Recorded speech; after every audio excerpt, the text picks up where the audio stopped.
Halo, Assalamualaikum fans drama Korea. Di kesempatan kali ini kita bakalan bahas soal SKB CPNS khusus untuk apoteker atau tenaga kefarmasian. So, untuk mempersingkat waktu, kita langsung mulai aja ya.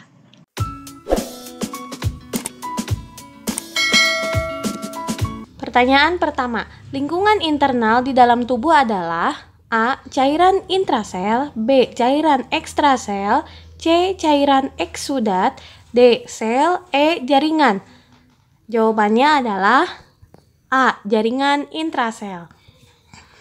Nomor 2, fungsi sistem endokrin adalah A. Mengatur aktivitas muskuler dan sekresi kelenjar, B. Mencerna dan menyerap makanan untuk memberikan nutrisi kepada tubuh, C. Berperan dalam menggerakkan tubuh dan terhadap termoregulator, D. Mengangkut nutrien, oksigen, zat yang sudah tidak dibutuhkan tubuh, E. Mengatur proses metabolik melalui sekresi hormon. Jawabannya adalah yang E, yaitu mengatur proses metabolik melalui sekresi hormon. Pertanyaan nomor 3. Contoh mekanisme umpan balik negatif adalah A. Produksi saliva, B. Pengaturan kadar glukosa darah, C. Partus, D. Pembekuan darah, E. Pencernaan protein di lambung. Jawabannya adalah yang B. Pengaturan kadar glukosa darah. Pertanyaan nomor 4. Contoh mekanisme umpan balik positif adalah A. Pelepasan hormon TSH, B. Pelepasan hormon ADH, C. Pengaturan temperatur, D. Partus, E. Pengaturan air dan mineral. Jawabannya adalah D. Partus. Contoh penggunaan obat untuk mempertahankan homeostatik dalam pengaturan kadar glukosa darah adalah A. Enalapril, B. Propanolol, C. Insulin, D. Furosemid, E. Valsartan. Jawabannya adalah yang C. Insulin. Nomor 6. Strata pelayanan kesehatan dibedakan antara A. Pelayanan kesehatan tingkat primer, sekunder, dan tersier, B. Pelayanan kesehatan dasar dan rujukan, C. Rumah sakit kelas A, kelas B, kelas C, dan kelas D, D. Puskesmas perawatan dan non-perawatan. Jawabannya adalah yang A. Pelayanan kesehatan tingkat primer, sekunder, dan tersier. Nomor 9, sel dikatakan satuan fungsi makhluk hidup karena A. Semua jenis sel mempunyai fungsi yang sama, B. Melakukan apa yang dilakukan oleh suatu individu organisme sebagai keseluruhan, C. Semua sel mempunyai jumlah dan macam organel yang sama, D. Semua makhluk hidup terdiri atas sel-sel, E. Sel adalah unit terkecil dari makhluk hidup. Jawabannya adalah yang B. Melakukan apa yang dilakukan oleh suatu individu organisme sebagai keseluruhan. Nomor 10, organ tubuh yang banyak mengandung peroksisom adalah A. Hati, B. Paru-paru, C. Otak, D. Jantung, E. Ginjal. Jawabannya adalah A. Hati. Nomor 11, bagian sel yang mengatur keluar masuknya zat dari dan ke dalam sel adalah A. Sitoplasma, B. Mitokondria, C. Nukleus, D. Membran plasma, E. Retikulum endoplasma. Jawabannya adalah yang D. Membran plasma.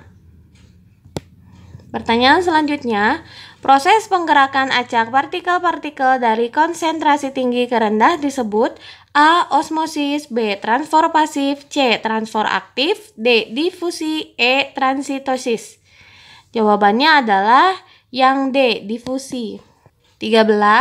Jaringan yang menutupi permukaan tubuh tersusun dari sel lapisan sel yang tebal dan terdiri dari sel-sel datar adalah A. Epitel squamosa sederhana, B. Epitel kuboid sederhana, C. Epitel squamosa bertingkat, D. Epitel kolumnar sederhana, E. Epitel transisional. Jawabannya adalah yang C. Epitel squamosa bertingkat.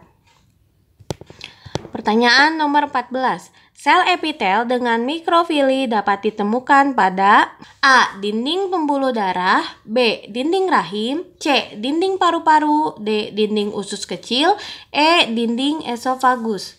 Jawabannya adalah yang D. Dinding usus kecil. Pertanyaan selanjutnya nomor 15. Dinding saluran pencernaan, respirasi, ekresi, dan reproduksi adalah bagian dari A. Membran serosa, B. Membran sinovial, C. Membran mukosa, D. Membran kulit, E. Membran jaringan ikat. Jawabannya adalah yang C. Membran mukosa. Pilih salah satu jawaban yang paling tepat.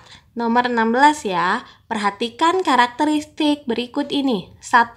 Mudah berkontraksi. 2. Menutupi seluruh permukaan tubuh. 3. Tidak mempunyai pembuluh darah. 4. Tersusun dari beberapa jenis kelenjar. 5. Sebagai penghubung ke jaringan ikat oleh basement membran. Manakah yang merupakan karakteristik jaringan epitel? A. 1, 2, dan 3. B. 2, 3, dan 5. C. 3, 4, dan 5. D. 1, 2, 3, 4. E. 2, 3, 4, 5. Jawabannya adalah yang E, yaitu menutupi seluruh permukaan tubuh, tidak mempunyai pembuluh darah, tersusun dari beberapa jenis kelenjar, dan sebagai penghubung ke jaringan ikat oleh basement membran. Pertanyaan nomor 17. Jaringan yang menutupi permukaan tubuh tersusun dari sel lapisan sel yang tebal dan terdiri dari sel-sel datar adalah A. Epitel squamosa sederhana, B. Epitel kuboid sederhana, C. Epitel squamosa bertingkat, D. Epitel kolumnar sederhana. Jawabannya adalah yang C. Epitel squamosa bertingkat. 18. Epitel bertingkat biasanya ditemukan pada area tubuh ketika melakukan aktivitas A. Filtrasi, B. Proteksi, C. Sekresi, D. Difusi. Jawabannya adalah yang C. Sekresi. Pertanyaan nomor 19.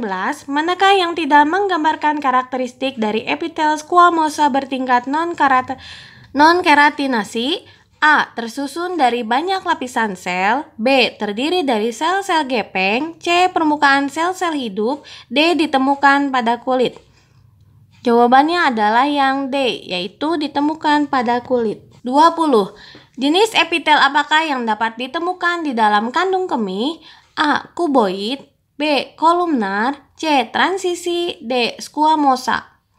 Jawabannya adalah C. Transisi. Cukup sekian dulu untuk bahas soal SKB CPNS kali ini.